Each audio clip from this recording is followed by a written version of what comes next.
In the previous lecture, we discussed the gross anatomy of nose. In this today's topic, I'll discuss the neurovascular supply of nose.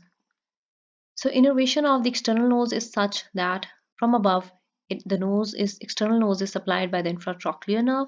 From the side, it is supplied by the infraorbital nerve, and from the front, it is supplied by the external nasal branch of the anterior ethmoidal nerve. So, the three nerves, the infratrochlear, the infraorbital, and the anterior ethmoidal nerve, they are supplying the external nose.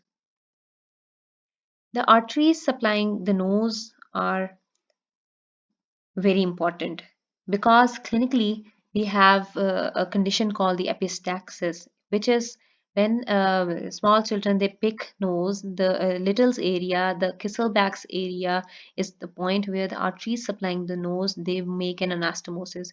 So this area is highly vascularized, and upon nose picking, during nose picking, it may bleed.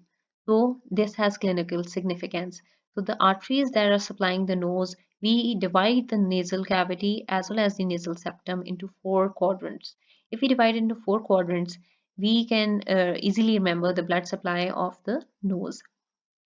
So the anterior and superior part of the nose is supplied by the anterior and posterior ethmoidal arteries, which are branches of ophthalmic artery. The anterior inferior part of the nose is supplied by the superior labial artery, which is a branch of the facial artery. The posterior superior part of the nose is supplied by the sphenopalatine artery, which is a branch of maxillary artery. And the posterior inferior part of the nose is supplied by the greater palatine artery, which is a branch of the maxillary artery. So these four arteries supplying the four quadrants of the nose, they meet at this point, which is called the Kisselback's area. And this is the most common point of bleeding during nose picking. The venous drainage of the nasal septum is such that anteriorly it drains into the facial vein and posteriorly it drains into the pterygoid venous plexus. The nasal septum is supplied anterosuperiorly by the anterior and posterior ethmoidal nerves, anteroinferiorly by the anterior superior alveolar nerve, posterosuperiorly by the nasal branches of the pterygopalatine ganglion, and posteroinferiorly by the nasopalatine nerve of the pterygopalatine ganglion. So posterosuperior and posteroinferior are by the pterygopalatine ganglion, anterosuperior by the anterior ethmoidal and posterior ethmoidal nerves, and anteroinferior by the anterior superior alveolar nerve. And the special sensory nerves are the olfactory rootlets.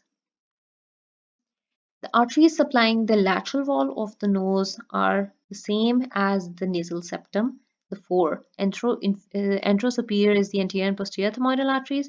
Anteroinferior is the branches of the facial artery, which are the labial branches. The posterosuperior are the sphenopalatine, and posterior are the greater palatine. Venous drainage of lateral wall is anteriorly the same as the nasal septum, the facial vein, and posteriorly into the pharyngeal plexus of veins. The venous plexus is very important because it is involved in thermoregulatory system. It heats up the air that enters into the nose. Here we can see that the anterosuperior part of the nose is the lateral wall of the nose is supplied by the anterior ethmoidal nerve.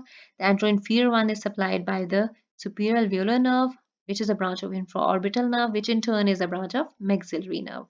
Posterosuperior is supplied by the pterygopalatine ganglion and posterior by the greater palatine nerves. The lymphatic drainage of nose is very easy. Anterior half is drained into the submandibular nodes, and the posterior half drains into the retropharyngeal as well as the deep cervical lymph nodes. We know that the posteriorly the nose is communicating with the pharynx, so here it is drained into the retropharyngeal lymph nodes and eventually into the deep cervical lymph nodes. That's all for today. So if you have any questions, please do ask in the comment section.